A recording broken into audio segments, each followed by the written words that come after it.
Sometimes size does matter.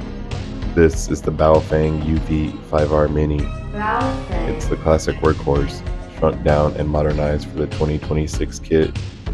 You know, for the fine zombie apocalypse gear connoisseur everywhere. Welcome back to the lab, internet persons, and any who may be interested in Baofeng for noobs. It's me. I'm Baofeng Noobs. But bro, look, we gotta learn this stuff, alright? How else are we gonna cyberbully each other when super intelligent AI finally ushers in the inevitable collapse of modern civilization? JK. This channel doesn't condone cyberbullying in any form. Well, stick with me today in the lab. We'll get through this. We're unboxing, doing a quick initial setup, and you might even learn a hack or two you didn't know.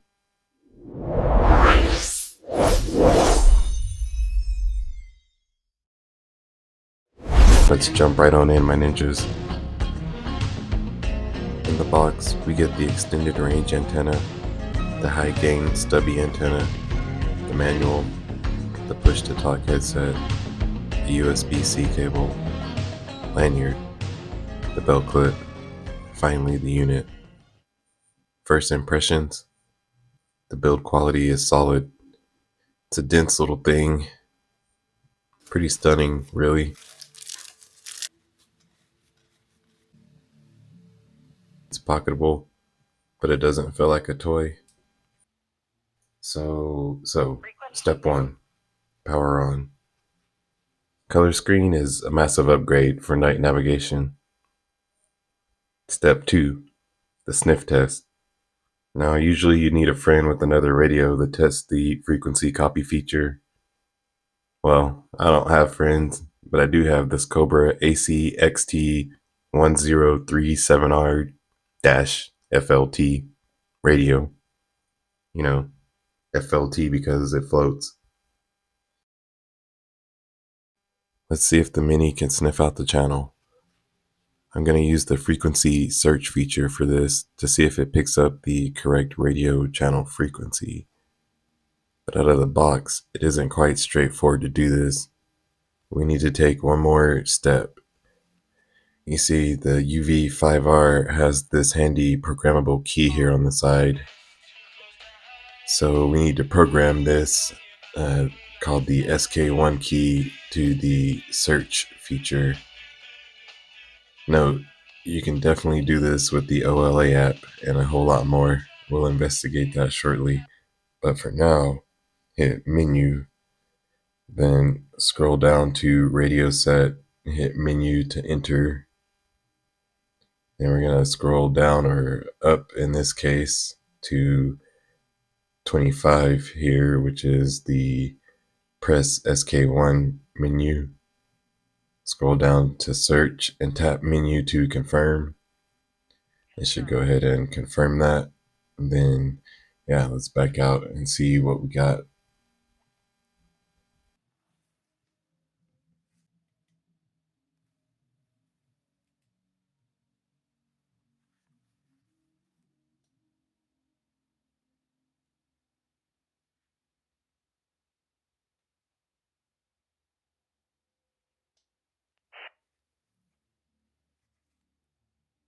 So then all we need to do is punch the frequency we just sniffed into this ultra tiny keypad with giant gloved hands. Turns out that's incredibly difficult for me to do. Like, are you serious?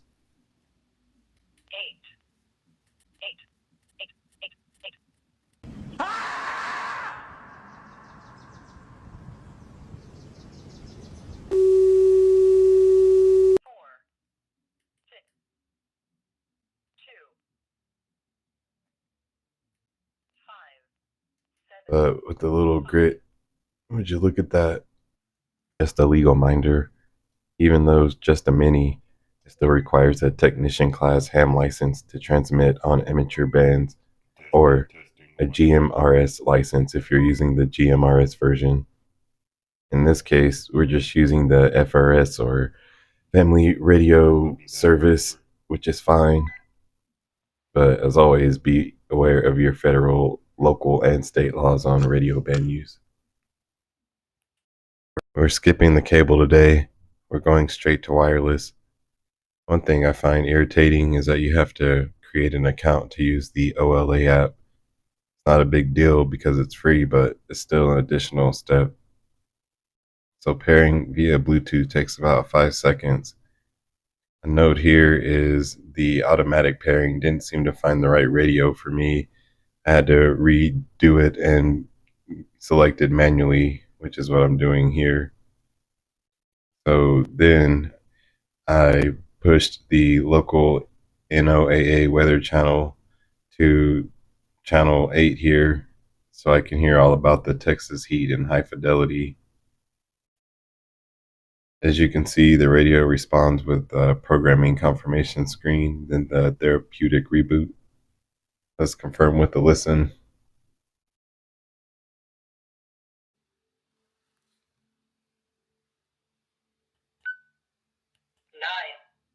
8. Lows. Day 1, this afternoon and tonight. Rain showers and thunderstorms this afternoon for the combined panhandles.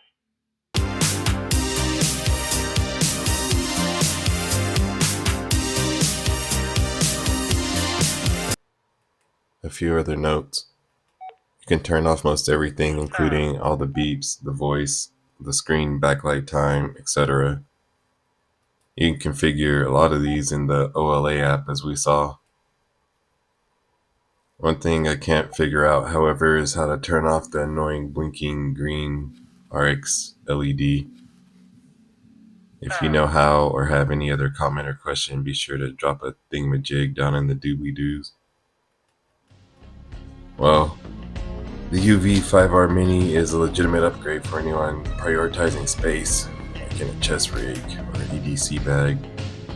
It's 5 watts of power.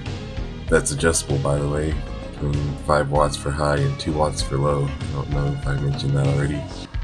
But in a shell that looks like it belongs in a 90s hacker movie. So with that, if you want technical proof on the range, stay tuned. If you want a life coach, well, you should probably find another channel for that. Copy that. Over.